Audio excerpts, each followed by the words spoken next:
Oiga, no sabe qué gusto nos da que nos acompañen esta noche del miércoles a un 8 columnas, donde estará frente a usted el señor gobernador, el ingeniero Cuitlagua García Jiménez y dos extraordinarios periodistas en este programa, a quien voy a acompañar en este gran esfuerzo que está haciendo la Dirección de Radio y Televisión de Veracruz a través de la Subdirección de Noticias. Está el ingeniero Cuitlagua García Jiménez hablando frente a usted. Hay temas importantes que estaremos aterrizando y analizando. Obviamente lo voy a presentar y después a estos dos grandes compañeros a quien voy a acompañar en esta noche. Señor gobernador, muchísimas gracias. Creo que desde marzo que no lo veíamos por acá. ¿Cómo le va? ¿Qué tal?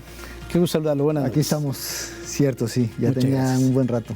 Bueno, y uno de los fundadores de estos tipos de programas ha sido José Ortiz Medina, que durante hace 11 años estuvo con otros grandes periodistas en el programa En Abierto. Y regresas después de 11 años, Pepe. Ojalá no sea la última vez. Así es. Buenas noches, señor gobernador. ¿Qué tal? ¿Cómo estás? Y bueno, pues sí, después de 11 años regreso aquí al estudio. Sí. Y pues me siento muy a gusto. Y gracias por la invitación. Muchas gracias. Yo tenía 18 años de edad cuando te dejé de ver. José Ortiz. Hugo Ariciurita, qué gusto saludarte, compañero. Así es, muchas gracias, mi querido Ramsés.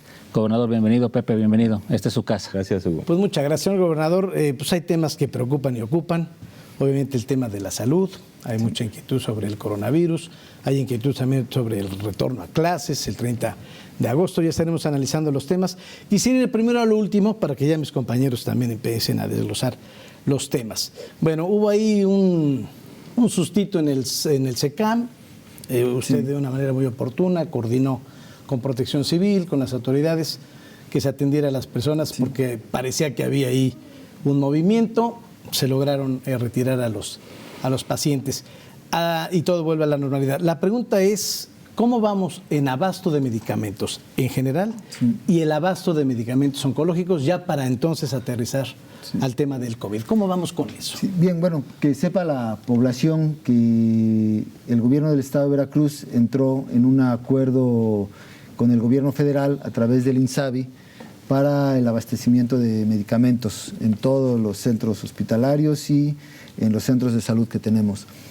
Esto tiene el objetivo de abaratar el costo y cubrir con mayor número de medicamentos los padecimientos que se van teniendo. Había un gran negocio detrás de este tipo de transacciones. El Estado, los gobiernos estatales hacían negocios de cientos de millones de pesos que finalmente venían a convertirse para la federación en miles de millones de pesos, que terminaban finalmente con la esperanza de la gente de tener un medicamento a la mano de manera gratuita. Y eso se dio durante mucho tiempo. Estamos tratando de romper esa red con una compra consolidada, es decir, los medicamentos que se requieren para Veracruz se les solicitan a la Federación, todos los estados que entran en este acuerdo lo hacen y finalmente la Federación compra en gran cantidad los medicamentos, eso abarata el costo y nos lo retribuye. Pues hay quienes se oponen o se opusieron a esto durante bastante tiempo, se buscaron los mecanismos y trajo a la par que cuando viene la pandemia, pues estábamos tratando de romper ese mecanismo de compra que se tenía antes con dividendos para la corrupción, muy grandes en todos los niveles, desde las farmacias que vendían a los hospitales, a los centros de salud que estaban ahí alrededor. Ustedes no sé si vieron que hubo un tiempo en el que de pronto empezaron a proliferar alrededor de los hospitales las farmacias. Sí, era por este esquema de que había una compra a muy alto precio de este tipo de insumos para los hospitales y medicamentos. También quienes distribuyen también llevaban su negocio y así, desde la farmacéutica hasta el último eslabón del comercio de este tipo de los medicamentos.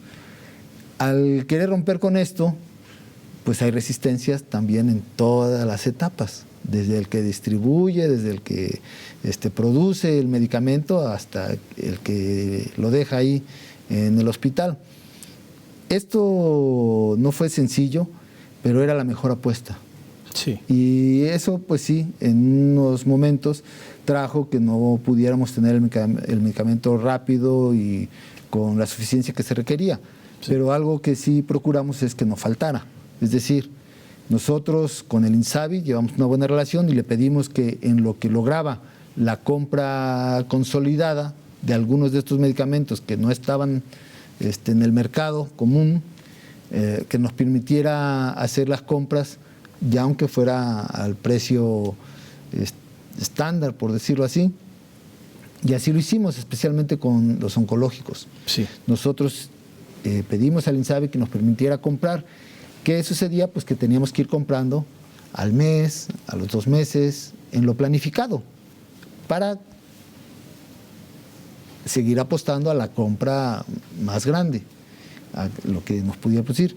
Bueno, pues hace poco se nos notificó que ya se habían logrado estas compras, el presidente lo dio a conocer, el presidente de la República lo dio a conocer, y entonces pues nosotros ya tenemos la confianza de tener todo el medicamento. Entonces, en ese momento no hay desabasto de medicamentos. No lo ha habido. Tratamientos oncológicos. No lo ha habido. Lo que ha faltado es la suficiencia en almacén de las cantidades que normalmente se tienen. Pero cuando decían se acabó tal medicamento, nosotros lo comprábamos. Esperábamos a que de INSABI viniera las grandes cantidades, pero mientras, en lo urgente, lo adquiríamos nosotros. Eso sí tiene que ser una autorización del INSABI, porque hay un convenio.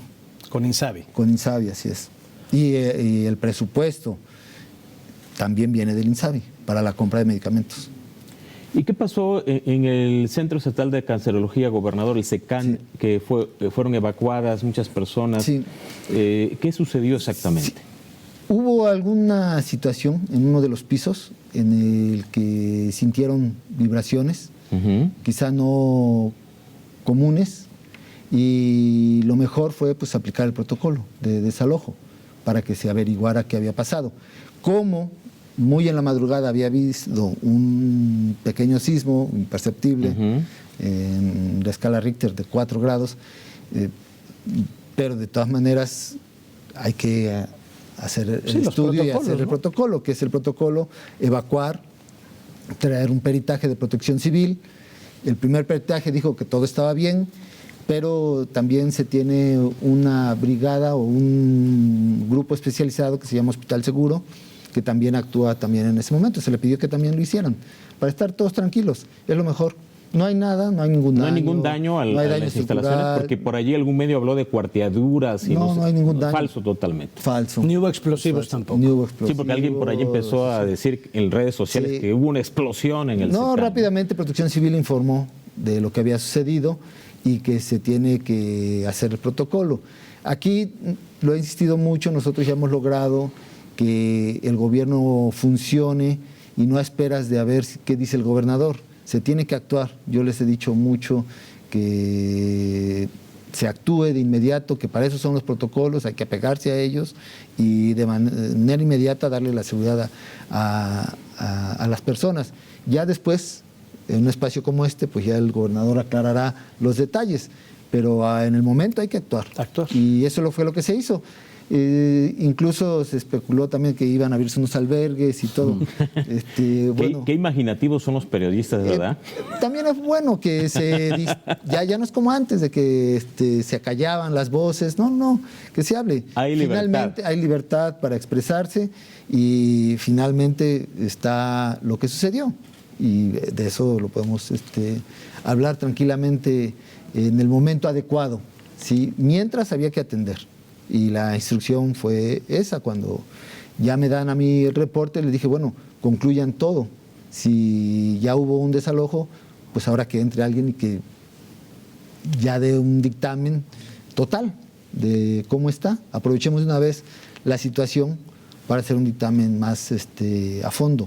Y es lo que se está haciendo.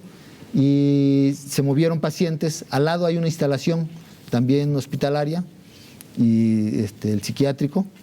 Entonces se va a abrir ahí unos espacios para algunos pacientes de ese piso. Muy bien. Y con eso... Y de hecho se hablaba, lo que usted bien comenta, se hablaba incluso que habían llegado a la delegación del Fobiste algunos pues pacientes en ese sentido. Queda descartado sí, no situación. no se pueden trasladar. Así hay pacientes que no pueden hacerse... No hubo traslado de pacientes. Regresaron al mismo SECAN ya. No, están al lado. Los del piso se pusieron al lado. Pero solo fue el susto. Y también se abrieron espacios. Pues no, fíjate que estaban todos tranquilos. Qué bien. Lo que se hizo fue abrir el protocolo. Es que reportan que hay una situación ahí. Lo que hay que hacer, bueno, van y se retiran para que se inspeccione. ¿Sí? A partir de la inspección dicen, no pasa nada, pero ahí la petición fue ya de un servidor que ya que se hizo eso, pues que se haga un dictamen completo, a fondo. Y que la Secretaría de Salud tiene su dirección de infraestructura, ¿sí? La arquitecta Carla Peregrina, que es muy profesional, llevó a su equipo. Protección Civil también tiene su propio equipo y todos dictaminaron que estaba bien. Dije, pues nada más que se vaya a fondo para estar todos tranquilos. Muy bien. Aprovechando de que al lado se tiene la capacidad, ¿no? Y la infraestructura para resguardar a los pacientes que se tuvieron que mover de ese piso. Sus tratamientos lo hicieron de manera alterna. Normal y con todos los cuidados. Perfecto. Señor gobernador, ¿qué nos pasó? Nos bajamos la guardia otra vez. Pensamos que la tercer rebrote iba a ser en la Semana Mayor y el pico se dice que va a ser el 15 de agosto, a 15 días del regreso a clases. Sí, el coronavirus desafortunadamente pues es un virus que va mutando y cuando estábamos en verdes continuos vino la confianza porque inició el grueso de la aplicación de la vacuna y yo creo que esa sensación de decir pues ya voy a tener una vacuna, ya voy a estar vacunado, sí, aletargó todas las medidas que había que seguir puntualmente sanitarias y la gente entró en confianza, cada vez más confianza y entonces inició a crecer los casos de contagios. A la par de que estaban creciendo, se vino el aceleramiento del Plan Nacional de Vacunación y en lugar de actuar en sentido contrario, decirle a la gente, oye, síguete cuidando, pues más confianza le dio. Porque dice, oye, ya me toca, yo ya voy a vacunarme en una semana. No, pues ya en 2 ya se anunció. Y ese anuncio que sustituyó al de, oye, cuídate, estate en casa, hizo que la gente se confiara más. Pero ya están bajando los contagios. Esta noche de martes vimos que ya disminuyeron un poco. ¿Está funcionando este decreto que se publicó esta semana? Sí. Si funciona o no este decreto, se ve a los 14 días. A los 14 días, porque recordemos que los anuncios de los casos confirmados diarios, que se dice hoy tenemos 800 casos confirmados, ¿sí? No necesariamente ese día se contagiaron. Pueden ser contagios de días atrás. Por eso se hace un análisis estadístico, epidemiológico, de a qué se debió tu contagio y en qué momento fue.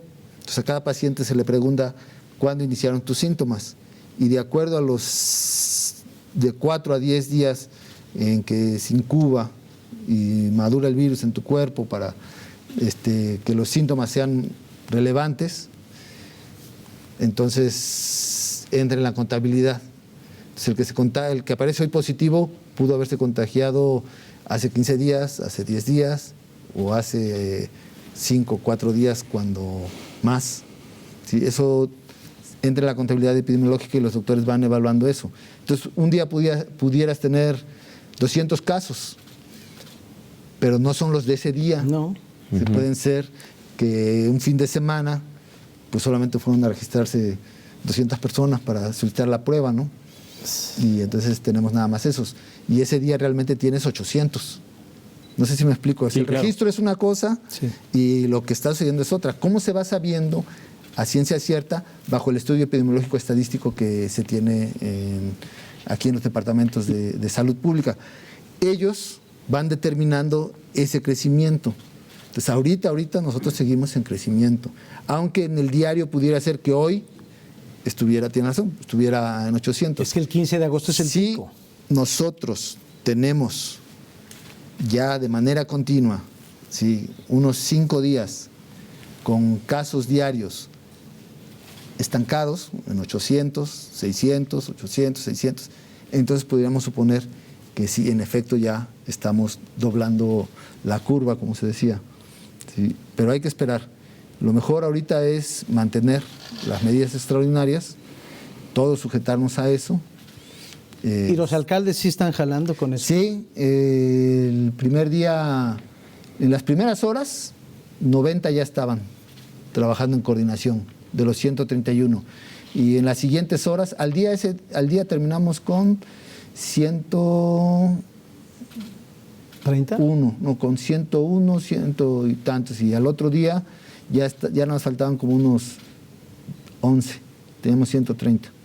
Bueno, dicen que en Tamiagua están cobrando de multa 500 pesos quien no utilice el cubrebocas. Ya cada alcalde, cada presidenta municipal, según como ellos están observando el comportamiento tanto de la población en el seguimiento a las medidas sanitarias como la situación crítica de contagios, van ellos trabajando sus medidas ya internas, locales, ya muy de cada ciudad.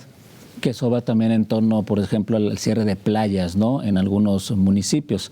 Ya será que algunos días. Cada Recordemos alcalde. que el cierre total de las playas es una atribución de la Federación. Pero en cuanto a los comercios, la regulación del comercio que se da ahí es del municipio. Y la cuestión de protección civil, pues es de los 3 niveles. Entonces nosotros entramos con protección civil porque eso nos permite actuar tanto en lo municipal como en lo federal y coordinarnos con todos los sistemas. Y esto trae consigo un mayor orden. Ahí la invitación a los alcaldes, por eso se hace a través de protección civil. Pero hay un alcalde que no está jalando, el alcalde de Veracruz. Hace unos días, después de la publicación del decreto, dijo que esto de cierre de calles que no funciona y como siempre, ¿no? Pues se contagió de un virus peor, que es la ignorancia, ¿no? Pues de todos los alcaldes han recibido colaboración, la verdad, incluso de quien manifiesta así públicamente su desacuerdo, finalmente tiene que acatar porque la población se lo exige. La población hoy sabe la situación, está sintiendo, está viviendo en carne propia la situación, o sea, ya tiene un vecino, un amigo o un familiar contagiado. Entonces sabe que hay que hacer un sacrificio en ciertos momentos y finalmente los alcaldes lo llegan a percibir, lo llegan a entender. Ahí mismo en Veracruz, en el puerto de Veracruz, hemos visto que en ocasiones anteriores igual la expresión ha sido una, pero ya las acciones no corresponden a lo dicho. La ciudadanía finalmente toma sus decisiones. Rebasa hasta la autoridad municipal. Incluso hay veces que dices, bueno, tú no, pero nosotros sí nos ajustamos, porque es algo muy importante. Aquí la coordinación es de lo mejor para tener mejores resultados. Y ya quien decidiera hacer otra cosa, bueno, pues estará en su derecho, lo respetaremos, pero pues también los resultados se ven, se sienten. Veracruz, el puerto de Veracruz, es el peor municipio en el manejo de la pandemia. Y sí o será, sí. O sea, y yo al principio lo explicaba, decía que en las urbes es más complejo. O sea, en los centros urbanos es más complejo, hay mayor densidad de población, hay mayor movilidad, ¿sí? Hay desde luego actividades económicas esenciales que no se pueden suspender y hay un intercambio de población entre las zonas cercanas con el núcleo de la ciudad, de estos centros urbanos. Entonces, entre más población de este tipo haya, sí va a haber más contagios. Pero si comparamos Jalapa, Córdoba, Coatzacoalcos, están en un nivel alto, sí. Sí, claro. Pero Veracruz está al triple. Caray. O sea, o al cuádruple ya. Esto sí llama la atención porque dices, bueno, ¿por qué otros municipios, donde incluso también nos han señalado diciendo no están haciendo lo adecuado, no es así, y aplican sus propios criterios, digámoslo así, de regulación, Ahí la llevan. ahí la llevan, y en este no. Entonces, pues ahí queda para el análisis. Lo que nosotros podemos hacer es invariablemente aplicar las medidas, porque lo que hemos visto como resultado de estas 2 olas es que sí ha funcionado. Nosotros hemos insistido en las medidas preventivas, hemos exhortado a la población y hemos obtenido la colaboración en la primera ola y en la segunda ola de la gran mayoría de los alcaldes, de casi todos. Perfecto. Y ¿qué resultado tuvimos? Que Veracruz, no obstante de tener 8 millones de habitantes, estuvo en verde entrando a diciembre y estuvo en verde Hasta julio. después de la segunda ola. Sí, fue de los estados con más población, el único estado con más población que entró 2 ocasiones en verde. Y eso hay que atribuírselo Estamos en naranja, que tirándole a rojo. a esa coordinación de alcaldes con autoridad y sociedad consciente. No hay que quitar el punto importante en esto, que es la sociedad. Por eso, si una autoridad municipal no se compagina con lo que hace la sociedad, pues quedará aislado. Va a ser la sociedad la que va a imponer sus propias condiciones, es decir, bueno, pues nosotros sí nos vamos a cuidar. Perfecto. Nosotros sí vamos a hacer lo nuestro, y así sucedió. Así sucedió, entonces, pues ahí el mérito pues es de la sociedad. Y nosotros seguiremos informándole a esa sociedad consciente qué es lo que los especialistas, no un servidor, los especialistas con grados médicos están determinando. Yo, para hacer ese decreto que se anunció, no fue que yo dijera, pues vamos a hacer ahora un decreto y vamos a hacerlo así. No, el día domingo, por petición del doctor Alor y su equipo de especialistas, me pidieron una reunión urgente en el domingo y me dijeron, ya tenemos, ¿sí?, lo que usted nos pidió. ¿Qué es lo que hay que hacer ahorita para empezar a intentar detener este crecimiento? Y me dijo, estas son las medidas. Dije, bueno, pues de una vez, demos un día para que la gente los conozca y al siguiente día que entren en funciones. Por eso fue ayer. dimos a conocer el lunes y el martes entraron. Y acaba el 16 las medidas, ¿no? Sí, una semana para probar, Ya. que está con una adición con respecto a las otras medidas que se han dado, es que ahora tenemos el Plan Nacional de Vacunación a todo lo que da. Bueno, yo ya tengo las 2. Yo también las dos. Una porque fue Cancino. Entonces, yo fui la Sinovac. unidosis. ¿A Sinovac? Sinovac. Pues ahí la llevamos. Pfizer. Pfizer. Oye, Cambiando de tema. Perdón, Pepe, Mira, es que aquí sí era estamos importante. Pfizer, Es que, Cancino. Son más plurales. faltó alguien de AstraZeneca. Hasta las Al vacunas. secretario de gobierno creo que le aplicaron AstraZeneca. ¿Y si es inminente el regreso a clases entonces, señor gobernador, el 30? Hay que seguir trabajando en eso. Lo que sí es cierto es que ya tenemos un cansancio de estar encerrados. Los niños y en los estudiantes jóvenes de la metodología de la distancia a clases. Ya muchos de ellos ya no están sentándose diariamente a seguir las clases en línea. Ya no lo están haciendo. Los padres lo están percibiendo. Y ya tenemos los primeros indicios de que el aprovechamiento escolar no es el mismo. Y mucha deserción ha habido también. Y tenemos deserción. Yo acabo de estar en una secundaria en la región de Yecuatla y ¿Se anduvo por allá hoy, no? Sí, estuve en un hospital, en el centro de salud. Y exactamente la secundaria que está enfrente, sí, tiene menos estudiantes de secundaria. Sí. Entonces, sí tenemos que tomar eso en cuenta. O sea, no podemos ser un Estado irresponsable con la niñez, porque ahorita no se va a notar. Ese aprendizaje y ese problema se va a notar en los siguientes años. Cuando el niño intente ingresar a secundaria, o el de secundaria preparatoria, o el de preparatoria universidad, va a tener una deficiencia. Y cuando el niño se quiera incorporar más adelante a una sociedad compleja, va a tener problemas si nosotros mantenemos a un niño en sus mejores años de aprendizaje, autónomo, aislado, alejado de la convivencia con otros, tenemos que evitar eso. Y estresado. Porque esa formación es a futuro. Sí, los efectos se Ahorita verán después. Hay que apostarle al futuro de la niñez y tenemos que buscar las mejores formas. Esto no quiere decir que tengamos que regresar a clases como antes, eso es falso. No vamos a regresar a clases escalonado. como antes. ¿Sí? Es escalonado, es parcial y mixto. Sana Escalonado, distancia, parcial y gel, mixto. todas las medidas sanitarias. Sí, sana distancia, son otras formas.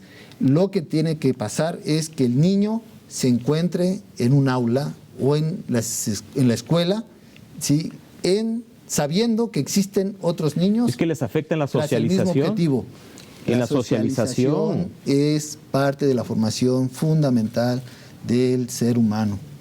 No, en esa etapa más que nunca. Entonces tenemos que hacer un esfuerzo. Entonces los pedagogos nos lo están dice y dice. Y los infectólogos. Sí, entonces- Hay infectólogos que han dicho, sí, es que el regreso a clases tiene que ser inminente porque también los niños están saliendo a los supermercados y otros sitios, pues también tendrían que estar en las aulas. Es lo que están diciendo los especialistas. Y algo para más, lamentablemente México fue de los 2 únicos países que no regresaron a clases a nivel mundial. Bangladesh y México. Lamentablemente, o sea, ¿te imaginas en qué nivel pusimos a nuestros estudiantes? No podemos hacer ya eso. Entonces tenemos que explorar las formas en cómo en pandemia, ¿sí?, tratar de revertir esta situación del niño aislado, como autómata, tras unas guías, Sí, claro. y ya con los padres cansados. ¿Y los maestros qué le dicen? ¿Los sindicatos qué le dicen, señor gobernador? Mira, los sindicatos, los representantes sindicales, con todo respeto, no dan clases. ¿Están en contra de los líderes sindicales de No. La gran mayoría los hemos convencido. Ujú. Pero hay uno que otro por ahí que no sé a qué le apuesta, pero yo le digo, pregúntenle a un líder sindical que dice no hay que regresar a clases, oye, ¿y tú das clases? Pregúntenle. ¿Y desde hace cuánto no da clases? Yo invito que cada vez que vean a un líder sindical decir no, nos oponemos al regreso a clases, le digo, oiga, pues usted nunca ha dado clases, se es líder desde hace cuánto, a ver cuántos días tiene, ¿sí? Que nos lo digan, que nos digan los líderes sindicales cuántas veces ha estado frente a un salón. Yo sí, yo me pasé 20 años frente a un salón. Sí, tengo licencia sin goce de sueldo de la Universidad Veracruzana, tengo más de 20 años de antigüedad de ser docente de la Universidad Veracruzana y como 10 años de antigüedad de ser docente de una preparatoria, frente a clases. Sí, todos los días he estado. Sí. Sé pues un poquito de la cuestión pedagógica, además mis padres son pedagogos. Mi padre, maestro de la Facultad de Pedagogía. Maestro Atanasio. Sí, el maestro Atanasio es pedagogo, formó, no sé, 50 generaciones, ¿sí? O más, no sé, ya se jubiló, ¿sí? Y es alguien que me asesora mucho en los temas pedagógicos, ¿sí? Trae hay un plan que hemos tratado de implementar de cómo interpretar los modelos pedagógicos en la nueva escuela. La nueva escuela mexicana, la nueva ¿no? escuela Que va mexicana. dentro del proyecto. Porque hay las Y instalaciones es un de las proyecto escuelas. muy bueno, pero el niño en su casa, No, pues no. pues no. Pero sí, Entonces sí y las- tenemos que hacer este esfuerzo. La educación es integral, que no se nos pase eso. La educación es integral. O sea, un niño no solamente va a un aula y está ahí recibiendo el aprendizaje y los temas y los contenidos. No es así. ¿Sí? El niño va a explorar, ¿sí?, todo un ambiente de donde el maestro tiene que aprovechar para que empiece a aprender incluso por sí mismo. Se tiene que generar esas condiciones. Practicando un deporte, haciendo o ejerciendo algo de artes, ¿sí?, aprendiendo del compañero de al lado, ayudándole al compañero de al lado, ¿sí?, en la interacción con el docente. Todo eso, ¿sí?, va formando al ser humano que queremos esté en la sociedad incrustado para bien de todos y del mismo. ¿Y los espacios físicos de las escuelas ¿Cómo se están Estamos preparando en trabajando, ese precisamente sentido? hoy iniciamos el programa Tequio por mi escuela. Tequio es el trabajo comunitario que se hacía en las comunidades indígenas en servicio a la propia comunidad. Entonces queremos invitar a que nos acordemos en qué escuela íbamos para que podamos ir a echarle una manita de gato a nuestra propia escuela. Estuve ya en un jardín. Yo quería ir a mi jardín de niños, pero no está aquí. El jardín de niños en el que yo estudié está en Oaxaca, Oaxaca. Mira. En la ciudad de Oaxaca, cuando mi padre era director de un internado allá. Un tiempo estuve ahí, entonces yo hice el jardín de niños. Mira. ¿Primera generación? ¿Eh? ¿Primera generación? No, un jardín de niños en Oaxaca, en la ciudad comunidad? de Oaxaca. En la ciudad, la ciudad de Oaxaca. En la ciudad de Oaxaca. La comunidad estaba como a unos 20 minutos de Oaxaca, es Reyes Mantecón. Es un internado al que llegó mi padre como director y era una escuela productiva, por cierto. La convirtió en una escuela productiva. Exportaban aguacate. Y hablo de los 70s. Mira. Sí, en fin, bueno, el caso es que hoy iniciamos un programa que se llama Tequio por tu escuela. Hay que ir a echarle una manita a las escuelas. Estamos invitando a la población, a la gente y a los funcionarios de gobierno a que se acuerden de su escuelita y que le retribuyan en algo. Ahí aprendimos a leer y a escribir, ahí nos formamos. Bueno, estaría que le retribuyéramos con alguna acción para que esté en las mejores condiciones. Este programa inició hoy, va a estar 5 días y esperamos que contribuyan. Desde luego encabezado por directores, maestros, maestras y padres de familia, sin duda. Aquí la invitación es a que se unan más personas. Y en ese sentido, gobernador, bien lo dice, ¿no? La escuela como un ente formador precisamente de estudiantes y también de la propia comunidad, porque los padres de familia forman un importante, por supuesto, núcleo en la propia sociedad. El tema de que algunas escuelas no tienen agua, hoy requerimos precisamente. ¿Hay algún proyecto precisamente para erradicar esta situación? Hoy requerimos el agua, por supuesto, la cultura que hemos estado hablando de no van a regresar nada más al ruedo, como coloquialmente se dice, sino es una estructura, una logística, donde los comités educativos de cada uno de los planteles tendrá que tener una participación, que eso sea precisamente la ruta y la guía para el mismo plantel escolar, ¿no? Sí, precisamente por eso ahora se echó a andar los comités escolares, hay de varios tipos, para que incrusten el tema de la salud por la pandemia. Entonces, en cada escuela van a tomar decisiones sobre las condiciones en que se encuentran para irlas subsanando y que fueran las mejores para que se logre este objetivo primordial, que el niño esté ya en otro ambiente escolar donde reciba una educación integral. Ese es el principal objetivo de esto. Y sí, en efecto, pero el problema de la falta de agua en algunas escuelas pues no viene de ahora.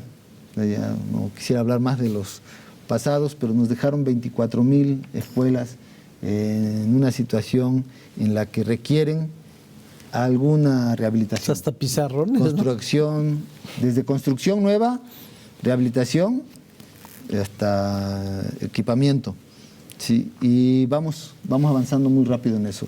Me reuní con el secretario de Educación, los subsecretarios, y me plantearon un diagnóstico y nos vamos a abocar a sacar adelante en lo inmediato las escuelas que reúnen las condiciones y después las que les faltaría algún detalle. Pero podemos subsanar algunos de estos detalles con la intervención de los padres de familia, de la comunidad, de los propios maestros, maestras, de los directivos. Gobernador, cambiando de tema, una información que hoy acaparó la atención de muchos medios de información es esta nueva orden de aprehensión que fue girada y ejecutada en contra de Rogelio N. Bueno, un juez federal, como usted bien lo sabe, le había allí fallado a favor de Rogelio N. para que se le cambiara la medida cautelar de prisión preventiva, porque a juicio de este juez se consideró excesiva. Pero ahora se le imputan nuevos delitos a Rogelio N., entre ellos de extorsión, y de inmediato el exgobernador Yunes en sus redes sociales o a través de WhatsApp lanzó un mensaje allí defendiendo no tan solo a Rogelio N., sino a otros exfuncionarios, a Bernardo, y habla de que es una injusticia y hasta les llama presos políticos, y dice que es una injusticia porque estos exfuncionarios y comandados por él se dedicaron al contrario, según él, a ayudar a los veracruzanos a recuperar los bienes que le habían sido incautados al exgobernador Javier N. ¿Qué opinión le mereces? No, pues, mira, yo creo que ya todos conocen a el exgobernador Miguel Ángel Yunes Linares. Es alguien que pactó con el gobierno de Duarte para que las penas de los exfuncionarios de ese gobierno estuvieran libres y no recibieran las penalizaciones de un desfalco de 34,000 millones de pesos. O sea, si Duarte está en la cárcel, está por 9 años. Yo le pregunto a la población si todo lo que hizo, si estaría pagado con esos 9 años. Fue una simulación lo que hizo. Estuve hace poco en Tlacotalpan, donde supuestamente había recuperado la casa de Duarte, ¿no? Así le llamó él. Dice, bueno, pues resultó que ni la recuperó y la expropió. La expropiación que es pagarle al dueño, ¿sí?, la compra de la casa. Una simulación. O sea, ¿cuál recuperación? Le estás pagando. Pero no solamente eso, ni siquiera la pagó. ¿Ah, no? No, la tuvimos que pagar nosotros. ¿Sí? Dejó el pleito ahí, pero se hizo toda la faramalla diciendo, ya recuperé esa casa. Bueno, pues entramos en el pleito, convencimos a la señora que se dijo propietaria y según el juez demostró que sí lo era, y tuvimos que pagar ya en una negociación para que ya no se pues sí quedara ya en manos del gobierno. ¿Y se sabe el monto o no se puede saber? Eso no lo recuerdo. Al final no fue tanto, porque sí entramos en una negociación, pero se pagó. O sea, ¿qué recuperación es esa? Es una mentira que vendió. Bueno, pues eso por un lado. Por el otro, sí, que después no se eche para atrás de lo que dice, ¿sí? Rogelio Franco es presunto responsable y está sujeto a un juicio. No es preso político. Sí. Es un proceso judicial por delitos que presuntamente cometió. ¿Sí? Y que no se olvide, ¿sí?, que entre esos está la agresión a una mujer. ¿Sí? La pregunta habría que decirle, ¿defiende al agresor de una mujer? Habría que preguntarle a las feministas, ¿sí?, si esa es la posición correcta de un gobernador que nada más porque fue miembro de un gabinete, porque fue secretario de gobierno o líder de un partido político, hay que omitir que tiene una denuncia de una mujer que presuntamente él agredió. Que fue su pareja. O mejor dejar que el juez determine lo que corresponda y que la fiscalía haga su trabajo como corresponda. Yo pienso que en otros gobiernos lo que hubiera sucedido es que se hubieran sentado con él a negociar, como lo hicieron con el exfiscal anterior, a Winkler, y como lo hicieron con el secretario de Seguridad anterior a Telles Marié. Bermúdez. Sí, que se sentaron con ellos a negociar y le dijeron cómo arreglarse para que se diera el mensaje político de que se había atacado la corrupción, de que se les había enjuiciado, pero estuvieron libres. Eso sucedió con Bermúdez Zurita. Hicieron toda la pantomima, pero el señor está libre. ¿O no? Pura simulación, finalmente. Pura simulación, ¿sí? Y eso es lo que entonces yo me debo sentar con Rogelio Franco para negociar y decirle, oye, no, pues te vamos a respetar porque eres político. No, ya se acabó eso, ¿sí? Que sea un juez el que decida, que sea la justicia la que decida, sin la intervención del gobernador. Que se determine, ¿sí? Y no me voy a sentar a negociar con ningún político que haya sido señalado o sea presunto responsable de algún delito. Que aclare con sus abogados, pues, dinero no creo que les falte, la verdad. O sea, no creo que les falte. Entonces, y ante todo la presunción de inocencia, yo siempre lo he sostenido, ¿sí? Yo nunca me lancé en contra de ningún político, ¿sí? Señalándolo de corrupto y de que eres lo que eres y para amedrentarlo, como él sí lo hizo. Uh-huh. Yo nunca lo hice, ni siquiera con él ni con nadie. Entonces, ¿sí? Porque el gobernador debe jugar otro papel. El gobernador debe vigilar que se aplique la ley y ya. Sí, nada más. No estar buscando lo mediático, la simulación. porque se decía que era preso político, no es preso político. ¿Qué se tiene que hacer? Pues mejorar la cadena de procuración de justicia y de justicia. Es decir, que la Fiscalía y el Poder Judicial funcionen bien, para bien de la sociedad. El presidente de la República hace poco lo dijo. A mí sí me interesa que se haga justicia. Sí. Y el Poder Judicial tiene que renovarse, ¿no? Y la procuración de justicia tiene que ser la mejor. ¿Y qué opinión le merece el Poder Judicial, que ahora quieren bajarse los sueldos? ¿Qué estamos haciendo aquí en Veracruz? Pues precisamente mejorando esa situación, para que no dependan de la intervención del gobernador, que actúen. Se gasta mucho dinero en esas instancias. Entonces, que actúen y que actúen apegadas a derecho. Eso es lo mejor. Y aparta la cuestión politiquera, no política, sino politiquera, de eso. Y las venganzas y la negociación debajo de la mesa, eso se acabó. Entonces, que Rogelio Franco, presunto, con cierta presunción de responsabilidades por delitos que presuntamente cometió, pues que lo aclare un juez.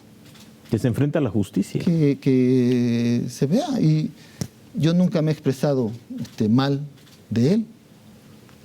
Perfecto. No he ido a quemarlo en leña viva con los medios, que mira que lo conozco bien. Rogelio Franco viene del PRD, cuando yo estaba en el PRD. Y mi padre fue diputado federal, local, con él, ¿no? Cuando él era dirigente del partido, del PRD. O sea que conozco. O sea, ya sabía de qué pie cojeaba. Y podría decir tantas cosas, pero no, porque hoy soy gobernador. Y hoy tengo que jugar otro papel, ¿sí? El del respeto, presunción de inocencia, apego a derecho, ¿sí? Y no andar acusando de loco, corrupto. Y yo creo que ya pasamos esa época, ya vimos lo lamentable que resultó y lo mejor es enrutar nuevamente a un derecho, a un Estado de Derecho. Perfecto. Es lo que tenemos que hacer. Señor gobernador, antes de ¿Me que preguntabas vaya, algo? Sí, el Poder Judicial, muchos dicen que van a acatar ese programa de austeridad y otras voces dicen, es que el gobernador se está metiendo en la autonomía del Poder Judicial. ¿Qué le dice a esas personas? Yo lo que les pedí, lo hice público, es que se bajaran el salario. Si un servidor gana 60,000 pesos mensuales y los invité a que le bajaran un poquito y aceptaron, pero fue público, o sea, no fue abajo y Sí. también hablé con ellos en privado, Claro. pero es la postura pública, decirles, ayúdennos. Sí, el Poder Judicial no tiene necesariamente que ser un ente de enriquecimiento de unos cuantos, ahí en el que se hacen millonarios. No tiene que ser así. Bájenle algunas prebendas y aceptaron. 22 de ellos aceptaron completamente todo el plan. Porque se hablaba de 31, no Sí. son los 31, son 22. 22 completamente. Esos 22 Ya. van a no solamente bajarse el salario, 30%, sino también van a renunciar voluntariamente a algunas de las prebendas que se les asignaron en las administraciones anteriores. 8 de ellos le entran a la disminución del salario por 20%, pero sin entrar al otro plan de austeridad. Y uno de ellos dijo, yo solamente el 30% de mi salario, por eso son 31. Son 22, 8 y uno más. ¿Sí? Entonces, ese ejemplo nacional, es primera vez en la historia que un alto funcionario de ese nivel, magistratura, ¿sí?, decide quitarse parte del alto salario que tienen. Yo pienso desmedido, pero hay quien podrá opinar diferente. La cosa es que sí aceptaron. Y es un ejemplo. 4 de ellos no. Pero bueno, ya queda la 2 conciencia. magistradas, me parece, ¿no? Pues ya no voy a decir, pero son 4, ahí hagan cuentas. También diputados creo que se van a... Espero sumar, también ¿no? que le entre los diputados. Ya hay una iniciativa de un joven diputado que dijo, yo voy a llegar a proponer bajarnos. Y sí hay un acuerdo de quitarse una de las prebendas. Y ese ya está generando consenso. ¿Cuál de ellas? Es que el diputado tiene su salario, tiene el apoyo legislativo y tiene otra, que es para la cuestión de operatividad del distrito. Gestoría, ¿no? Gestoría y una adicional, Asesores. como que de lo que sobra se reparte, algo así. ¿Alcaldes también? Entonces ya eso se va a eliminar. Sí. El alcalde, pues el exhorto de decirles que un servidor gana 60,000 y está dirigiendo el Estado, que nos ayuden, que no se vayan a ir de lejos. Yo entiendo que el primer nivel de gobierno, o sea, ser munícipe, no es sencillo porque es el primer respondiente de muchas de las situaciones que le pasa a la gente. Perfecto. Si se te enferma alguien y está grave y necesitas que te lo trasladen, acudes al presidente municipal. ¿Vendrá el presidente de la República, Andrés Manuel López Obrador, a los festejos el 24 de agosto con motivo del bicentenario de los tratados de Córdoba? El 24 vamos a analizar, porque probablemente varios de los eventos sean virtuales, por la situación de la pandemia. Sí, Córdoba está en rojo, ¿no? Sí, entonces ya se modifica el plan inicial. Desde luego eso se va a consultar y el presidente finalmente confirma un día antes. Entonces ahorita no Pero sabemos. muchos serían virtuales los eventos. La gran mayoría Y algunos cerrados, creo. Y algunos van a ser cerrados para que y en redes de internet y eso abiertos a todo público para que puedan observar así. Señor, nos quedan 4 minutos aproximadamente de programa. Me gustaría que nos comentara qué sucedió con persona que está vecindado en Coatepec, de nombre César. Y que parece ser costarricense. Costarricense, que parece ser que se había extraviado y que hubo inclusive manifestaciones de sus padres allá en Costa Rica y que lo había detenido la Fuerza Civil. ¿Se sabe algo? Sí. ¿Qué es lo que pasó en realidad? Bueno, ya se descartó la desaparición. ¿no?, de esta persona y queda sujeta a la investigación que deben llevar tanto fiscalías y lo que decida un juez, respetando presunción de inocencia, derechos de todos y nosotros seguir trabajando por la seguridad de las familias en Coatepec. El presidente Andrés Manuel dijo que el gas bienestar será instrumentado en algunas ciudades del estado de Veracruz. Sí. Mencionó algunas en esa ocasión, pero tienen ya más Veracruz o menos... y Jalapa. ¿Y qué más?